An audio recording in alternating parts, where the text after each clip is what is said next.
दाई, आज के टाइम में बोलो तो नर्स, और अपने हिंदी में बोलो तो आया, जिसको अपने कहते हैं, वो सब धाई से बने हुए शब्द है। दाई कर दो, आया कर दो, नर्स कर दो, धाई माँ कर दो, तो तब थोड़ा ज्यादा सम्मान देते थे उनको, धाई माँ बोल दिया करते थे।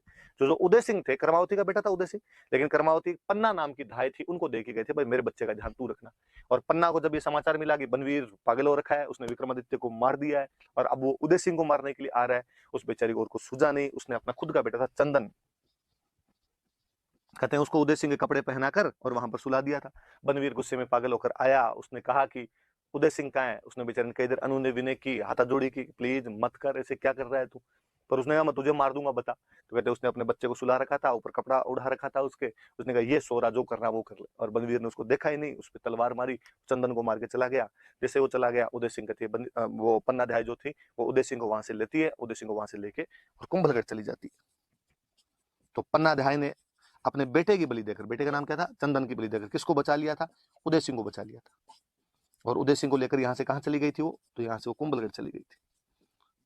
मुझे नहीं लगता दुनिया के अंदर कोई भी इतना सशक्त उदाहरण कभी हो सकता है कि कोई महिला अपने स्वामी की रक्षा करने के लिए या अपने स्वामिनी को दिए हुए वचन की रक्षा करने के लिए अपने बेटे को वीर गति के लिए भेज देती है, अपने बेटे का न्यौछावर कर देती है, अपने बेटे को देश के लिए सर्वस्व त्याग कर देती है, अपने बेटे को मरवा देती है। ऐसा उदाहरण आपको देश दुनिया में कहीं देखने को नहीं मिलेगा।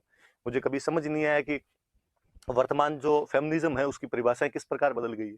मैं कभी नहीं देखता कि कोई महिला कभी कहे कि पन्ना ध्याय जो है वो नारी सशक्तिकरण का अपने आप में उदाहरण है, कि उस महिला ने देश की रक्षा के लिए उस समय इतना क्विक डिसीजन लिया कि मैं देश की रक्षा, उस समय देश का मतलब राजा हुआ करता था, अपने राजा को कैसे बचा सकती हूँ, अपने प्राण जाए पर वचन न जाए वाली बात, अपने वचनों पर टिकी हुई एक महिला, उसका सशक्त उदाहरण, सबसे बेहतरीन कोई एग्जाम्पल है हमारे पास में तो पन्ना ध्याय है।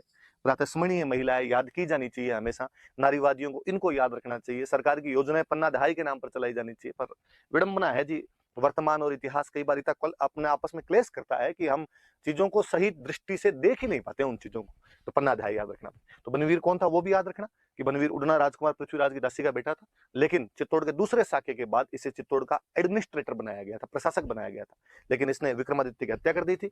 ये मारना तो उदय सिंह को भी चाहता था, लेकिन पन्ना ध्याय ने अपने बेटे चंदन का बलिदान देकर उदय सिंह को बचा लिया था। और उदय सिंह को लेकर वो कहां चली गई थी, कुंभलगढ़ चली गई थी। तो ये बातें थोड़ी सी याद रखना, एक से जुड़ी हुई सारी घटनाएं थी, इसलिए मैंने आपको एक साथ